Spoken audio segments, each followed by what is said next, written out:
Hello everyone, today we have a special guest. I think he's not need to introduce.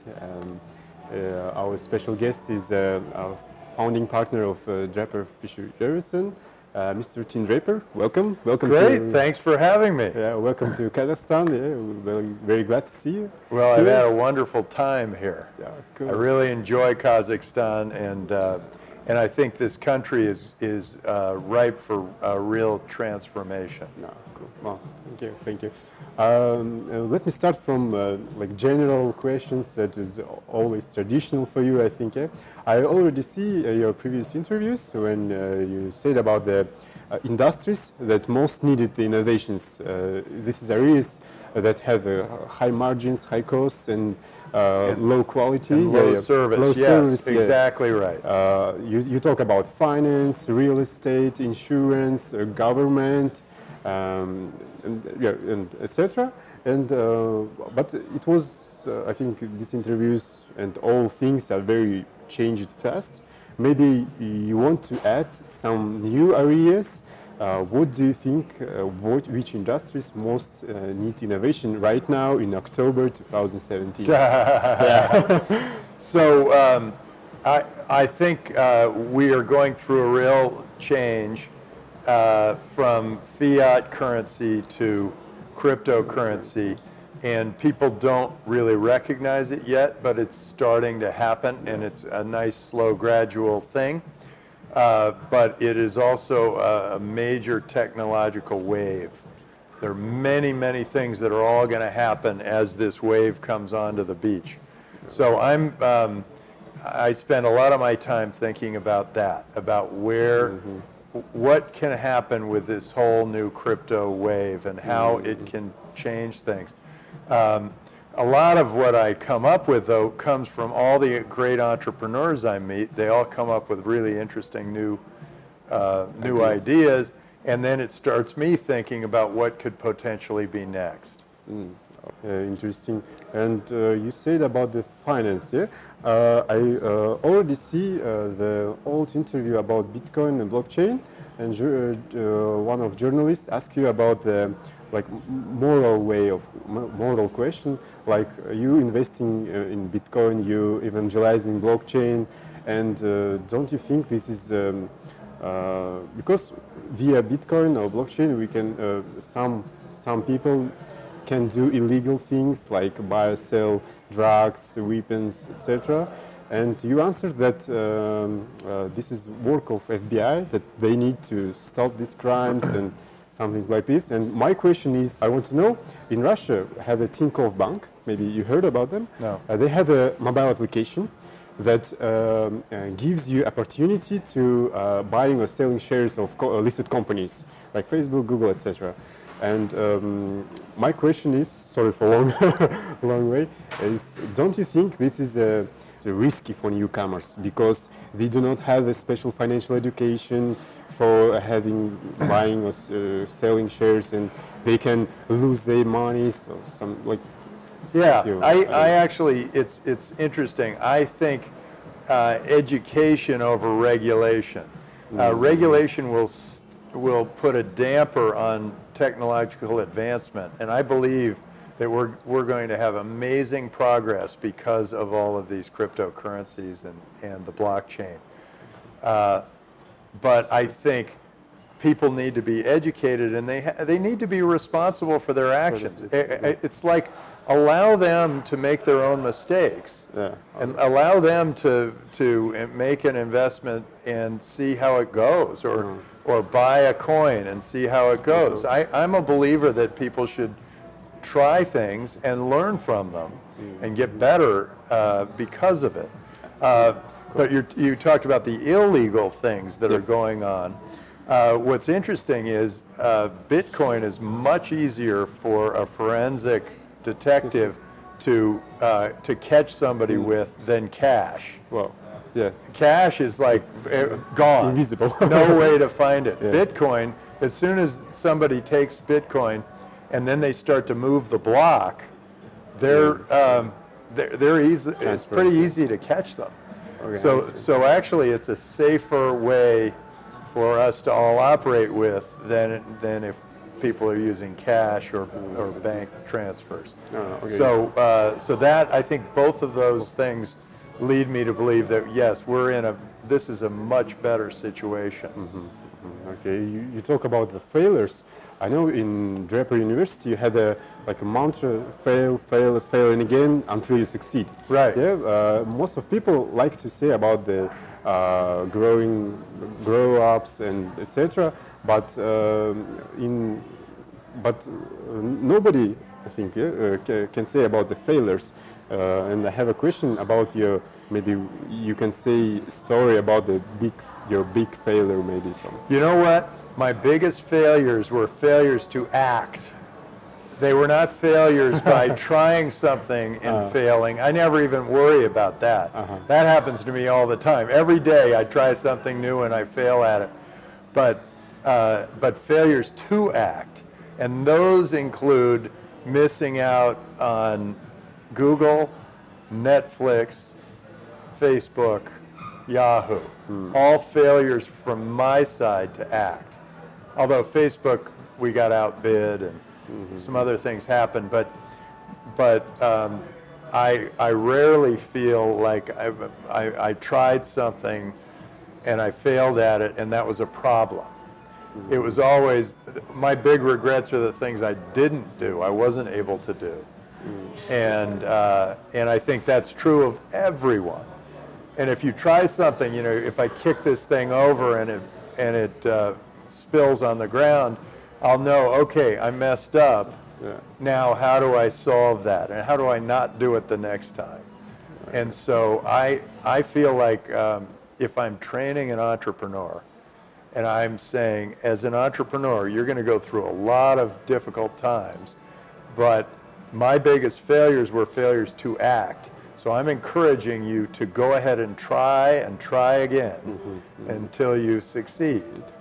And I think that and putting fail in their heads, then they fail and they don't feel so bad about it. You know, our schooling is wrong in this way. Our schooling says you get an A if you didn't make any mistakes. Like, good job, no mistakes. I think that's wrong, because I think the A or the high scores should be for the people who tried something really interesting and unusual, whether they failed or succeeded. Maybe it's an A plus if they succeed and an A minus if they fail, but if you just kind of do the job, that's a B. That's not a great score. It doesn't make me feel great about, and all the great inventions, many of the great inventions were done by mistake, where people were trying something else and they failed. One guy's flying a kite and it starts to rain and he gets electricity and he figures it out. One woman, I guess, was feeding people moldy bread in the hospital and they were all dying of infection, and then they got better. And that was the beginning of penicillin. So I think I'm always looking for those failures that actually end up being really interesting big markets. Good opinion. Thank you. Cool. Let me shift to our country, to Kazakhstan. Maybe before you go to here, you do some maybe small research about our startup ecosystem. Yeah. And what was your expectations from Kazakhstani startups? And after 2 days of pitching, of meetings with governmental structures, and how these expectations meet the reality? What do you think about it? It was interesting because I read the Wikipedia about Kazakhstan, and it said, oh, it's in effect a dictatorship, and it's all of these things. And then I come, and everyone loves the president. They think he's done an outstanding job. He's built a very trusting world. A lot of good business has gone on. The other thing I wasn't sure what to expect from the entrepreneurs. I was thinking it could be anything from somebody who mows lawns to somebody who cooks bread. But no, I saw some really interesting technologies. There were some interesting robotics technologies, some interesting Bitcoin technologies, interesting ways for people to act and operate, and I was expecting many of the businesses to just be Kazakhstan centric, which some were, but a lot of them are globally thinking. I did think that many of them would really benefit from coming to Draper University because they have really good ideas and maybe a good product market fit, but their business modeling skills were not there. So I didn't see them thinking through how this was going to make money and how it was going to become sustainable and how it was going to compete with all the other people out there. I saw good engineers figuring out interesting products. So I suspect we'll end up with a lot of applications to Draper University from Kazakhstan, and I think they will do very well there. Borat, it was a very funny movie, but I knew that it wasn't. It didn't have anything to do with Kazakhstan. So those were my 3 points of view. Now the other thing is that I had met your deputy prime minister and your prime minister, and they are both. I really liked both of them. They came to visit me at Draper University, Hero City. We talked about the Draper ecosystem, talked about Draper Associates and the venture business, talked about what we do in the Silicon Valley, and they said, we want that here. And this was really the first opportunity I had where my schedule wasn't too booked, where I had an opportunity to come. And I think it has been eye-opening, and I've learned quite a bit here. I've learned that this country is ripe for this new freedom, this new entrepreneurship wave. It's ready. The political structure is ready. They've built amazing infrastructure here. None of these things would have been known to a typical American. So I always have to travel because I never quite believe what they say in the press. I never quite believe what I see in the movies, and I don't quite believe what they say on Wikipedia. So here I am, and I got the real, or a pretty good view of it. Cool. You mentioned about the governmental things, and already yesterday you heard about Astana Hub, and today you're going to there see like buildings and the Death Star. Death Star. Cool. Do you have a selfie with Death Star? I've got a selfie with the Death Star. I do. It's very important. Had to. And I have this kind of question. What do you think? Maybe you already told it about to our governmental structures. Which things need to do from governmental side to growing up startup ecosystem, startup infrastructure in Kazakhstan? Maybe some advices you want to give us? Yeah. Well, the first thing I think is if you're going to have a startup hub, you don't want a big guard with a big gate sitting outside the thing. It's our You got to get rid of that. And then I think you need to connect with a nice walking path. You need to connect the startup hub to the university and to the shopping mall there, and so that you feel like this is a whole really interesting, innovative city. And then I think it needs people, and I think the way you get the people is you create a feeling of happiness in a place. We've done that in Hero City. We've thought, well, how do we create a feeling of happiness? And we did just a few things just to make it feel like a happy place. where anything's possible. And I think you need that. It's a gorgeous structure. It's a beautiful setting, and the startup hub has some amazing space. And so now you just need to kind of give it a home feeling. And so that people feel like, oh, I can go there. Startups, it's a very lonely thing to run a startup. And startups will really benefit from having other startups around. There's a nice psychological advantage to not feeling like you're always alone. When you're starting a business, you do feel alone. You need a community. You get a community of other people who are doing it, you feel much better.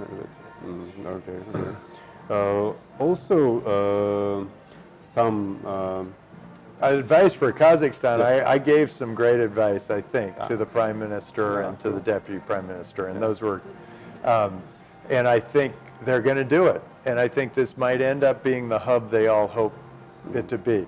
And you'll have to stay tuned to see if they actually implement my idea.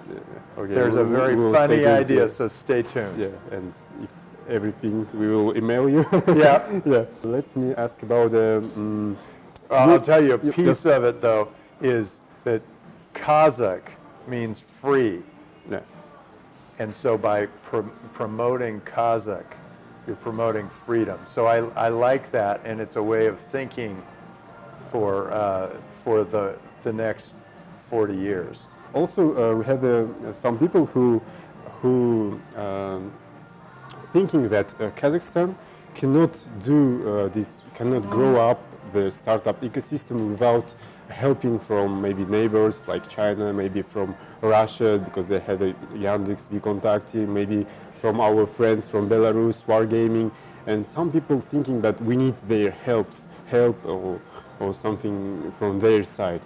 And what do you think? Can Kazakhstan do its own by own self, or maybe need to cooperate with?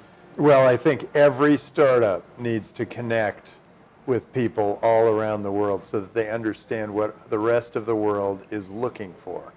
And so, yes, I think they should connect with China and with Russia and the Silicon Valley. We have a network of venture capital funds, the Draper Venture Network, and they're all over the world. And they interconnect, and we have ways of communicating when somebody needs somebody in London, or somebody needs to meet the Prime Minister of Kazakhstan, or somebody needs to meet the president of Google. We have ways of reaching all of them. So having that kind of thing is really good for entrepreneurs because they come up, we might fund them, and then they're a part of our network. Yeah. And then we can say, oh yeah, you should talk to this person because they ran a company like that 10 years ago, and I think they're going to have some good things to say to you. So I would be very open, and I would not try to be isolationist. Cool. I don't like isolationism anywhere because I actually think we're moving from a world that is international to a world that is global. An international world has many nations that are all kind of saying, this is my territory and this is your territory. I think those nations are going to have to compete for us, and they're going to all be interconnected. And the people are going to be able to choose the nation that works for them. And I think that any kind of isolationism is a bad idea, and any kind of connection is a good idea. Thank you. We have in our final part of our interview, I have one question that interested me, like about your book. It's coming out. It's coming out. Good for you. Yeah. Oh, yeah, and I just put it out on Medium. So we're going to have a chapter at a time is going to come out on Medium. Cool. And then we're going to launch the book. Can you please say, I know that your father has published a book about startup. He wrote the book, The Startup Game. Yeah. And my book is about the startup hero Oh. And it's kind of a fun thing, and it's kind of a textbook on what it is that you need to do if you're going to be a startup hero. Cool. It gives you some thoughts about the pitfalls and the opportunities. And even if you don't have an idea, if you go through my book, you will have 50 ideas for what kind of a business to start. And it's mostly for people who have that little spark in their eye where they want to really do something with their life. And then it's also for people who just want to learn what I did, because there are a bunch of stories. I have the Hotmail story and a Bitcoin story, and I have some fun stories for them. So I think it'll be a fun read. Yeah. Well, we will wait. Thank you. Yeah, and, you'll have to translate it. No, You speak English and read English, but we will need it translated to well, Russian. we can translate it Russian. Yeah, that'd be great. Yeah. That'd be great. Also, thank you. Well, cool. And have a final question. It's like some traditional question. Your 3 main advices for startups that's starting, or startups that starting seeking for investments, or 3 main in 2-3 words. The 3 main ideas are: one is to make sure that you are showing people your entire vision, not just like the little one, because the little one won't get funded. You have to be projecting out 15 years, 30 years to where this business becomes an industry. So, or if maybe people are just thinking too small. So think big. That would be, think big, and when you pitch your business, pitch the long-term vision. That's what a venture capitalist wants to hear. So that'd be number 1. Number 2, believe it yourself. Picture it, believe it, own it, because if you do, then people will follow you. Elon Musk said, "We're going to Mars." And 95% of the population says he's crazy, but he gets the best engineers in the world to come join him, because they're saying, how would we get to Mars? So believe it. He's a believer, and if you're a believer, you can take people with you. And then the third thing is, which is what you alluded to before, look for industries that are bad service at a high cost, and see if you can take an interesting new technology like the blockchain or 3D printing or Bitcoin or VR or whatever, and apply it to that new industry, and see if you can get a wedge into that new industry before the competitors come after you. Okay, well, cool, excited. Mr. Tim, Mr. Draper, thank you very much for your time. My pleasure. Great, I'm enjoying being in Kazakhstan. Yeah, we hope that all your negotiations in Kazakhstan will be successful. We will glad to see you again. Thank you again. Good. Yeah. My pleasure.